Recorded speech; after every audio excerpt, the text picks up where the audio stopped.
자, 지금부터 중개 실무 들어갈 텐데요. 이 중개 실무 여러분이 초점을 잘 잡아야 돼요. 많은 사람들이 야, 실무한다. 되게 어려울 것 같아 라고 하지만 시중에 나와 있는 책의 어떤 성격도 좀 말씀을 드리고자 하고요. 시험의 성향도 좀 말씀을 드리고자 해요. 일단 우리가 그 법에 의해서 시험이 나오는 비중이 7대 3이에요. 7대 3이면 40문제 같으면 28문항 12문제 이렇게 되죠. 어떤 책을 쓰더라도 7대 3의 비율에 의해서 만들어질 수밖에 없어요. 여기까지 이해가 되시겠죠? 그런데 그 볼륨을 따지게 되면 거의 반반입니다. 근데 이제 여기 교재는 우리 시험에 맞춰서 제가 써서 이걸 좀 줄어들 있을 거예요. 일단 그거 미리 말씀을 드리고요. 자, 이제 중개 실무가 어떻게 구성되어 있는지 이야기할게요. 참고로 12문제도 6문제 이쪽이에요. 내용 들어가면 이렇게 되어 있습니다. 이렇게. 자, 이제부터 중개 실무 이야기 좀 합시다. 우리가 항상 왜 이걸 배우는지 봐야 돼요. 중개를 하되 가장 많이 부딪히는 것을 실무란 이야기로 해요. 자, 일단 모든 이야기는 초점이 이렇습니다. 일단 중개소 문을 딱 이렇게 오픈을 했어요. 자, 그러면 손님이 뚜벅뚜벅 찾아옵니다. 찾아와서 뭐 하겠어요? 의뢰를 하겠죠. 의뢰하면 여러분이 접수를 하고 이것을 판매 기법에 통해서 판매하는 과정 중에 중개가 완성되는 일련의 과정을 얘기합니다. 자, 그런데 우리가 4페이지 펴놓고 뭐 그대로 두고요. 저는 이것만 얘기 좀 할게요. 자, 그런 실무가 어떤 것이 있을까? 1차적인 건 우리는 매매를 관점으로 책이 구성이 돼 있어요. 매매. 어떤 걸 매매했는지는 얘기 아직 안 했어요, 제가. 두 번째는 여러분 주택임대차보호법, 상가임대차보호법 이런 거 들어보셨죠? 이 말 그대로 주임법, 상임법, 임대차를 또 초점으로 얘기합니다. 자, 그렇지만 이 두 가지의 경우는 여러분이 가장 많이 이루어지는 것인데 혹시 경매라고 들어보셨어요? 경매. 예. 우리가 잘못 생각하는 것이 경매는 무신장 위험한 거다. 아니에요. 시중에 나가면 경매 브로커들이 상당히 많죠. 많은데 합법적으로 경매하시는 분은 몇 프로 안 돼요. 안 되고 그 인터넷상에 있는 것이 좀 불편한 분들입니다. 이 경매는 매매를 알게 되면 여러분 우리 공시퍼쌤하고 민퍼쌤 내용만 잘 들으면 경매 쉬워요. 이 경매 권리 분석은요. 놀라지 마세요. 30초도 안 걸립니다. 왜? 경매 정보지. 땡땡 하는 경매 정보지들 많거든요. 한 3가지 있는데 법원에 가면 하나 줘요. 일주일짜리. 그 경매 뭐 타경 탁 들어가면요. 한 30초 이내면 권리 분석 다 나와요. 저도 이걸로 합니다. 이걸로 해요. 전부 다 이거 가지고 합니다. 경매 브로커도 다 이걸로 해요.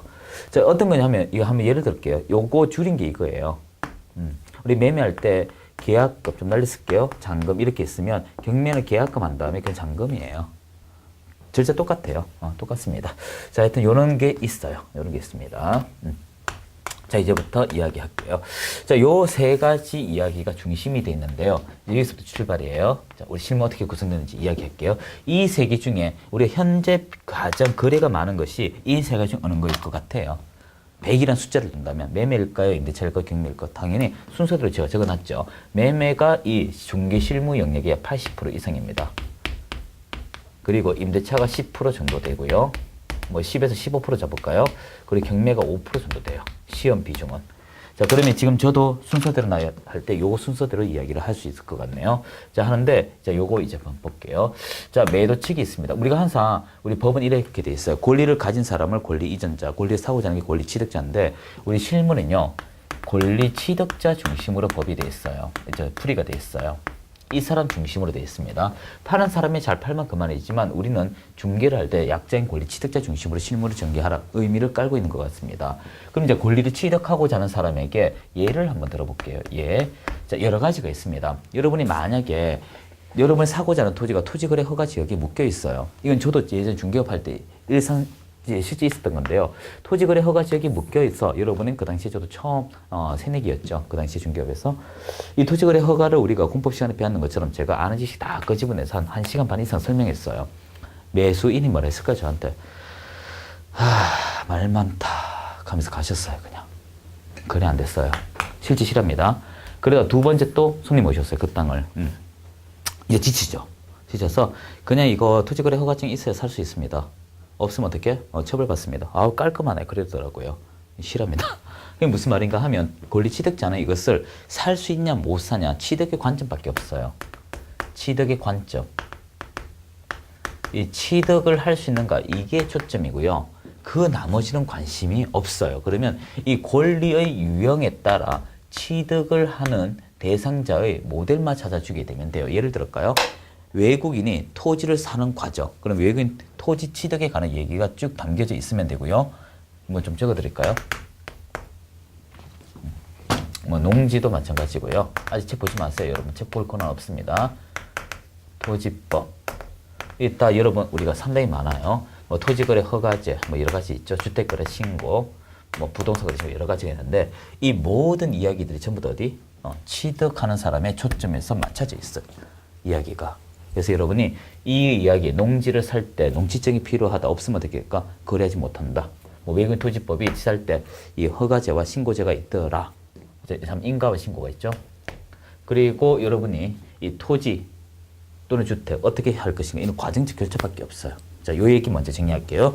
자, 책을 먼저 보시면 74페이지 보세요. 우리 보던 거죠. 보던 것이고 오른쪽에 중개 실무라의 실무 과정 보시게 되면 중개 계약 수립, 조사 확인, 뭐 판매, 체결, 인도 인수 이런 것들은 시험에 나오지 않아요.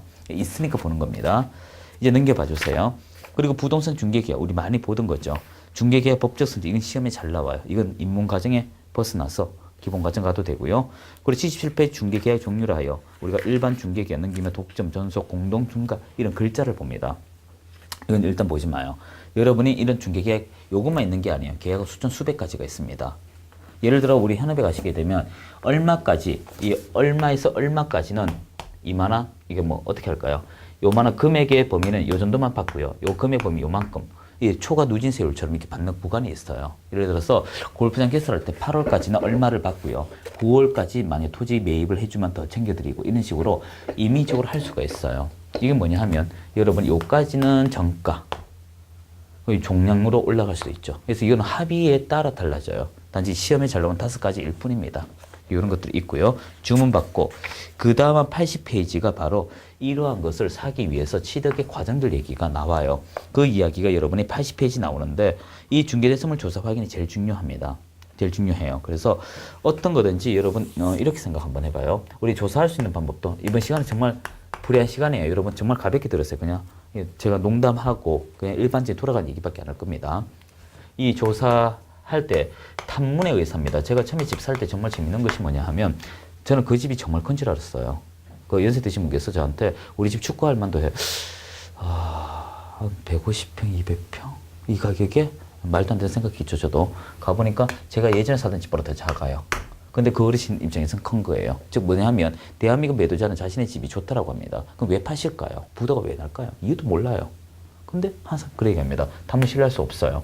그럼 결과적으로 개공이 직접 조사해야 됩니다. 개업공인중개사가 직접적으로 각종 공부를 통하여 확인하거나 현장으로 가야 되는데 뭐 먼저 우선에는 없어요.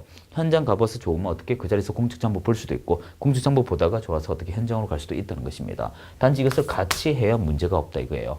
여러분 우리가 앞 시간에 확인 설명 의무라고 들어보셨죠? 이게 확인의 내용들입니다. 그래서 앞에 배운 우리가 법령의 내용들을 다시 재차 확인하는 과정들이에요. 그런 얘기 있는데 여러분이 81페이지 보다 보면 이 토지 이용 계획, 공법상 이용 제한 거래 규제죠. 이것도 글자를 어떻게 보냐면 이용 제한은 있는 사람의 이야기고요. 거래 규제라고 하는 것은 가지는 사람의 이야기입니다. 그럼 우리 책은 전부 다 어떻게 거래 규제 관점에서 문제가 나온다라고 정의할 수가 있겠네요. 자, 뭐 나머지 얘기 특별한 거 없고요.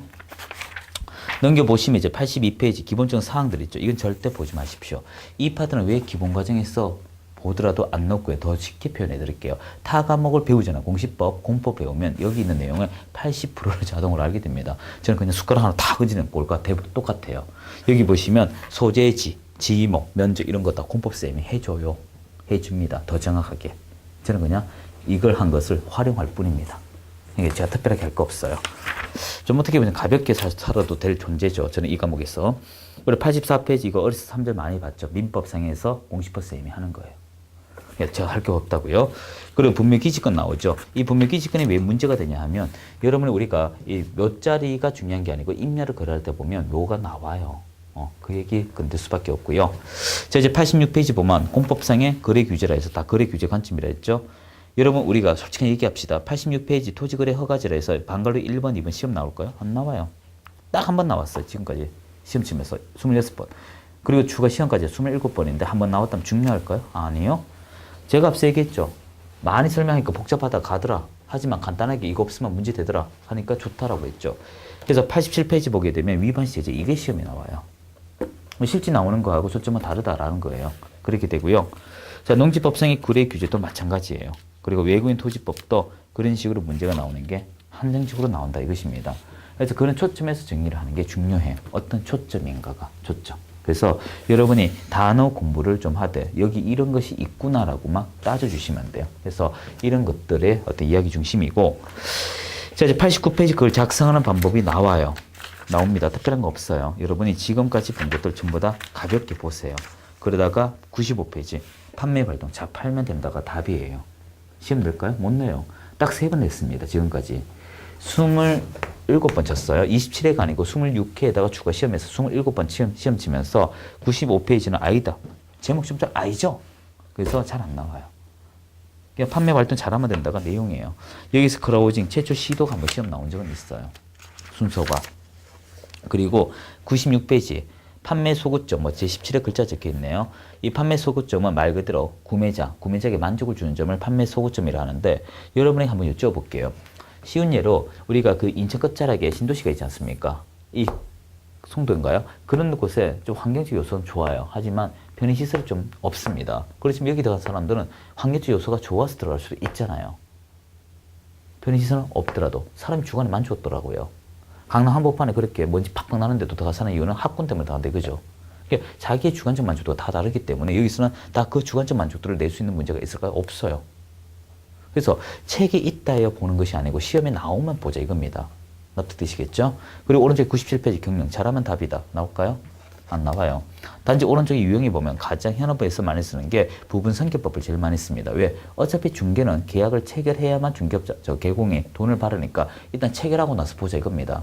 그리고 나서 해결 나가는 게 부분 선결법이 현업에서 제일 많이 쓰니까 요거 하나 냈어요. 그리고 넘겨볼까요? 넘기면 이제 공시법으로 바로 나오죠. 즉 뭐냐 하면 이 이야기 입문서에서 얘기는 전부 다 권리 취득자 관점으로 나와 있어요. 그래서 여러분이 이런 식으로 처리를 하고요. 자, 이제 임대차 경매는 제가 사담으로 정리를 좀 하겠습니다.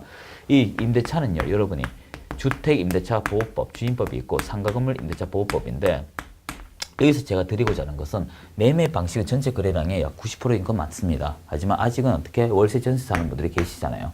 나올 수밖에 없겠죠. 하지만 이것은 정상적으로 우리가 일반적 유통에서 이루어지는 거라면 경매 약간 불규칙적입니다. 그래서 이 경매 얘기를 이제 절차적으로 배우게 될 것이다 이겁니다. 그래서 이 실문을 우리 편에 좀 짧게 제가 넣어둔 이유는요, 돌아가는 흐름만 이해를 하면 된다는 초점이에요. 그래서 막대기입니다, 막대기. 그래서 조금만 더 정리 다시 해드릴까요?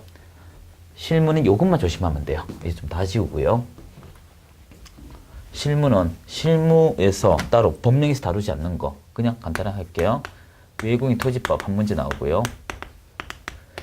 주임법, 상임법인데 이거는 우리 민법에서 배우게 돼요.